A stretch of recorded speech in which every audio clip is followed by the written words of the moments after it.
C'est l'heure de l'histoire du soir avec Lilou. Vous êtes prêts? Les cygnes sauvages. Dans un lointain royaume, vivait un roi veuf et ses 12 enfants. Hélas, il épousa en secondes noces une femme qui les détesta immédiatement. La nouvelle reine envoya donc Élisa, la fille unique du roi, vivre à la campagne, puis transforma les 11 princes en cygnes sauvages. À l'âge de 15 ans, Élisa revint au château. Sa belle-mère, jalouse de sa beauté, ne put le supporter. Elle lui prépara un bain, la frotta ensuite avec du jus de noix qui lui brunit la peau, puis elle en mêla ses beaux cheveux. Le roi, son père, ne la reconnaissant pas, la rejeta et l'obligea à s'enfuir. Oh, si seulement mes frères étaient là, songea Élisa, qui ne savait rien du mauvais sort qui les avait touchés. Alors qu'elle errait dans la forêt, Élisa rencontra une vieille femme. « N'as-tu point croisé 11 princes à cheval ?» lui demanda-t-elle. « Non, répondit la vieille, mais j'ai vu 11 cygnes coiffés de couronnes d'or nager près d'ici. » Élisa suivit le ruisseau jusqu'à la mer et trouva sur la plage 11 plumes de cygnes blancs, dont elle fit un joli bouquet. Au coucher du soleil, la jeune fille aperçut les cygnes dans le ciel. À peine posés, les oiseaux perdirent leur plumage et se transformèrent en princes. Élisa reconnut alors ses frères et se jeta dans leurs bras. « Notre belle-mère a causé notre malheur, lui dirent-ils en pleurant.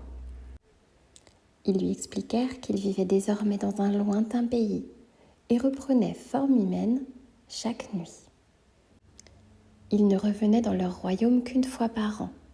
Le voyage était si long qu'ils devaient s'arrêter sur un rocher en pleine mer.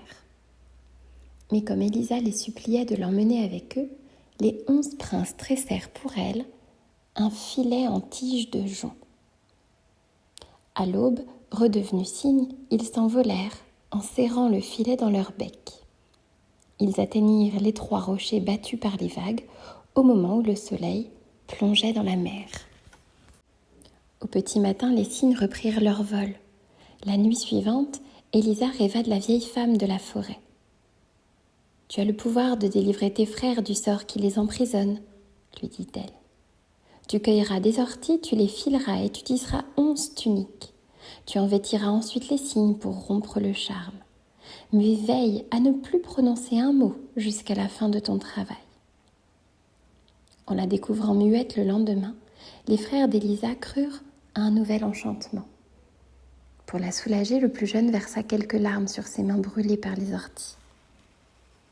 Un matin, lors d'une partie de chasse, le roi de ce lointain pays croisa Élisa. Il tomba immédiatement sous son charme. Et bien qu'elle pleurât en silence, tout en cachant ses mains, il l'emporta sur son cheval pour l'épouser. Comme le roi était bon, Élisa put poursuivre son travail au château.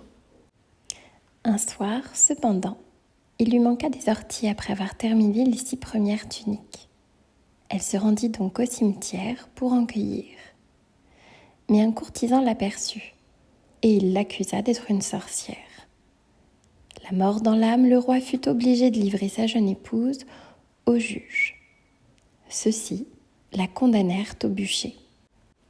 La pauvre Élisa, toujours réduite au silence, ne pouvait se défendre. Jetée dans un cachot, elle continua son ouvrage, car on lui avait laissé les orties en guise de coussin et les tuniques comme couverture. La veille de son exécution, en apercevant une aile de cygne à la fenêtre, elle comprit que ses frères l'avaient retrouvée. 1 heure avant le lever du soleil, ils sollicitèrent une audience auprès du roi. Mais c'était trop tard. Lorsqu'il se réveilla enfin, le soleil se levait et les princes redevinrent des cygnes. Ils suivirent la charrette qui conduisait leur sœur au bûcher. C'est alors qu'Élisa jeta sur eux les tuniques.